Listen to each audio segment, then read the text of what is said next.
നമസ്കാരം കൂട്ടുകാരെ, എല്ലാവർക്കും പുതിയൊരു വീഡിയോയിലേക്ക് സ്വാഗതം. നമുക്കിന്നൊരു അച്ചാറിൻ്റെ റെസിപ്പിയാണ് ചെയ്യാനായിട്ട് പോകുന്നത്.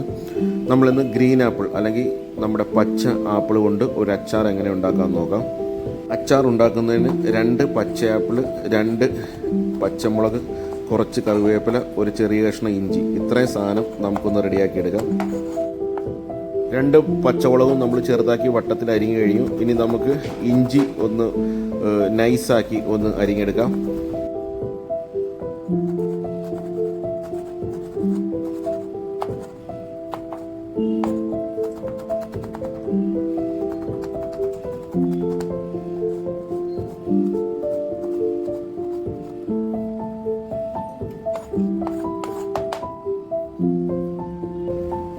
അപ്പോൾ ഇഞ്ചിയും പച്ചമുളകും ഒക്കെ നമ്മൾ ചെറുതാക്കി അരിഞ്ഞു കഴിഞ്ഞു. ഇനി നമുക്ക് ആപ്പിൾ മുറിച്ച് അതിനുള്ളിലെ കുരുവൊക്കെ കളഞ്ഞതിന് ശേഷം നമുക്ക് അതൊന്ന് ചെറുതാക്കി ഒന്ന് അരിഞ്ഞെടുക്കാം. നമ്മൾ ഈ കടുവ് മാങ്ങയ്ക്ക് മാങ്ങ അരിയുന്നത് പോലെ ചെറുതാക്കി ഒന്ന് അരിഞ്ഞെടുത്താൽ മതി.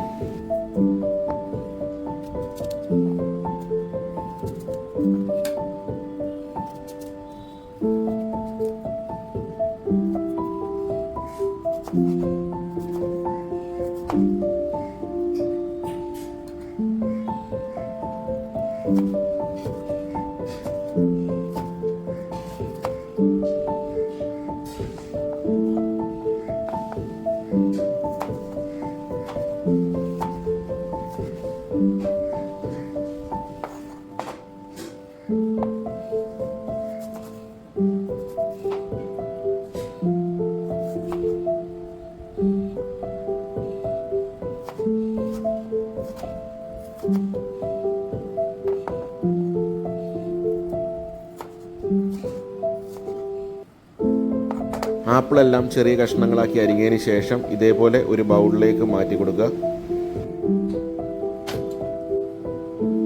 ഇനി ബൗളിൻ്റെ അകത്തേക്ക് അരിഞ്ഞു വെച്ചിരിക്കുന്ന പച്ചമുളക്, അരിഞ്ഞു വെച്ചിരിക്കുന്ന ഇഞ്ചി എന്നിവ ഇതിനകത്തേക്ക് ഇട്ട് കൊടുക്കാം. ഇതിനകത്തേക്ക് 3/4 ടേബിൾ സ്പൂൺ മുളക് പൊടി ചേർത്ത് കൊടുക്കാം. ഇനി വറുത്ത് പൊടിച്ച ഉലുവാപ്പൊടി അത് ഒരു 1/4 ടീസ്പൂൺ ഇതിനകത്തേക്ക് ഇട്ട് കൊടുക്കാം.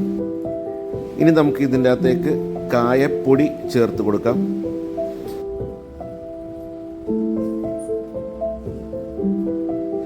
ഇനി ഇതിനകത്തേക്ക് ഒരു 1/2 ടീസ്പൂൺ ഉപ്പ് ചേർത്ത് കൊടുക്കാം. ഇനി ഇതിനകത്തേക്ക് വിനാഗിരി അഥവാ സുർക്ക അല്ലെങ്കിൽ വിനേഗർ അത് ഇതിനകത്തേക്ക് ചേർത്ത് കൊടുക്കാം. ഞാനിവിടെ ഒരു 3.5 ടേബിൾ സ്പൂൺ വിനാഗിരി ഇതിനകത്തേക്ക് ചേർത്ത് കൊടുക്കുന്നുണ്ട്. ഇനി ഇതിനകത്തേക്ക് ഒരു 2 തണ്ട് കറിവേപ്പിലയും കൂടെ ചേർത്ത് കൊടുക്കാം. ചേർത്ത് കൊടുത്ത് ഇതെല്ലാം കൂടി നന്നായിട്ട് ഒന്ന് മിക്സ് ചെയ്യുക. എല്ലാം കൂടെ മിക്സ് ചെയ്ത് ഒരു 1/4 മണിക്കൂർ വെച്ചതിന് ശേഷം നമുക്ക് കടുക് വറുത്ത് ഇതിന് മേളിലൊഴിക്കാം.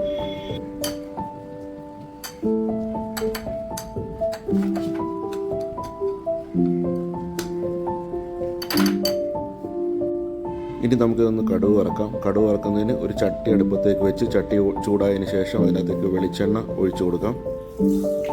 വെളിച്ചെണ്ണ ഒന്ന് ചൂടായി വരുമ്പോഴത്തേക്ക് അതിനകത്തേക്ക് ഒരു 1/2 ടീസ്പൂൺ കടുക് ഇട്ട് കൊടുക്കാം.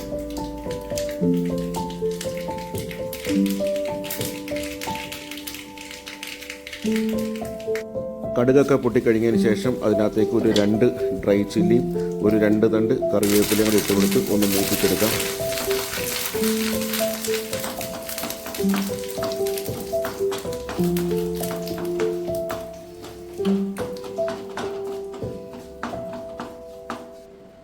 ഇനി ഈ കടുക് വറുത്തത് ഈ ബൗളിൻ്റെ അകത്തേക്ക് ഒഴിച്ചു കൊടുത്ത് നല്ലപോലെ ഒന്ന് മിക്സ് ചെയ്ത് കൊടുക്കാം. അപ്പോൾ നമ്മുടെ പച്ചാപ്പിളിൻ്റെ അച്ചാർ അല്ലെങ്കിൽ ഗ്രീൻ ആപ്പിൾ പിക്കിൾ റെഡി ആയിട്ടുണ്ട്. അപ്പോൾ എല്ലാവരും ഈ റെസിപ്പി ഒന്ന് പരീക്ഷിച്ച് നോക്കുക. ഇഷ്ടപ്പെട്ടെങ്കിൽ ലൈക്ക്, കമൻറ്റ്, ഷെയർ എന്നിവ ചെയ്യുക. ഞങ്ങളുടെ ചാനൽ ഇതുവരെ സബ്സ്ക്രൈബ് ചെയ്യാത്തവർ സബ്സ്ക്രൈബ് ചെയ്യുക. എല്ലാവർക്കും നന്ദി, നമസ്കാരം. ഇനി മറ്റൊരു വീഡിയോയുമായി കണ്ടുമുട്ടാം.